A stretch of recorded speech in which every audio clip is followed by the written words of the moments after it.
Let's go to Robert Geller with the call of the Sunland Derby. Reaction from Y2, they settle. They're off, and Firing Line got out well with Y2, and on their outside is Malibu Mogul. Coming forward on the outside, Pain and Misery, but there's not much pace on. And in front, it's Firing Line pushing out on the inside of Y2, who's a neck in front. Ahead away third on their outside is Malibu Mogul, and then a length away is Pain and Misery. 'Tis Now RJ in the center, and back tucked away on the inside is Where's the Moon. They're very tightly bunched, and out the stretch, Dirt Monster is last. Firing Line reserving every inch of energy on the inside, and on the outer is Y2. They share the lead. 3 parts to Malibu Mogul right up in third. A length away, 'Tis Now RJ, and Dirt Monster finding room in the center. Racing 4 wide is Pain and Misery, and dropping to last is Where's the Moon. They head down the backstretch, and the leader is Y2 in front. Firing Line on the inside, ahead away in third is Malibu Mogul. Dirt Monster is engaging them, and Pain and Misery 5 wide. Right behind them is 'Tis Now RJ in a clump, and 2 lengths away, last of all, is Where's the Moon. Gary Stevens threads through on the inside and goes to the lead now, and Firing Line gets away and is traveling really well. Firing Line as they go off the far turn by a length. Why Not losing a little bit of touch, and then Malibu Mogul. 'Tis Now RJ wriggling home on the inside, but he's gone for home, Gary Stevens,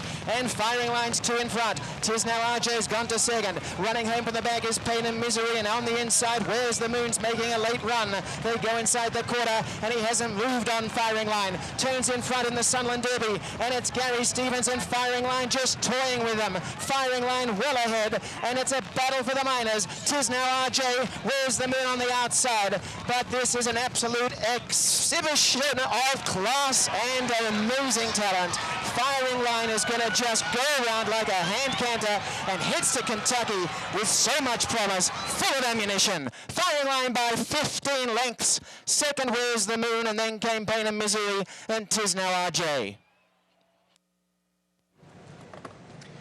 You've just witnessed a $420,000 paid work for a Keeneland grad in Firing Line. Pretty what impressive. A performance here in the Sunland Derby. He wins by 15 lengths, as Robert Geller said. And Scott, going in on paper, this is how he should have won this race. No question. What was most impressive, it's a track record by the time, might be a track record in the Grade 3 Sunland Derby, but the pressure that he took down the backstretch, it wasn't like he sat a comfortable lead and he took that pressure. He had horses, they were like 4 across the track as they were going down the backstretch, and Gary never panicked. There was never any sort of worry, and he draws off, much like American Pharoah did, with just a couple of taps on his shoulder down at the race at Oaklawn last weekend. It gives you yet another idea of how good the 3-year-olds in California are this year. Firing Line, at best, could have been considered our 4th best 3-year-old here just a month ago. Pretty impressive what he was able to do. And the horses in the field today weren't exactly his class and caliber, but it does say a lot for Southern California. Yeah, there's some good horses in there. Don't forget. I mean, you had 'Tis Now RJ coming in. He had that disappointing performance in the Risen Star, but he was 3rd in the LeCompte, a legitimate prep there in New Orleans. You had some horses that had shown some ability, and they were absolutely nowhere on the screen. Bob Baffert is sitting at his home or wherever he might be here in Southern California, grinning ear to ear after that, with Dortmund sitting back at the barn. Yeah, I mean, the only horse that's been able to warm up Dortmund, nobody else could warm him up out there, and the Sunland Derby.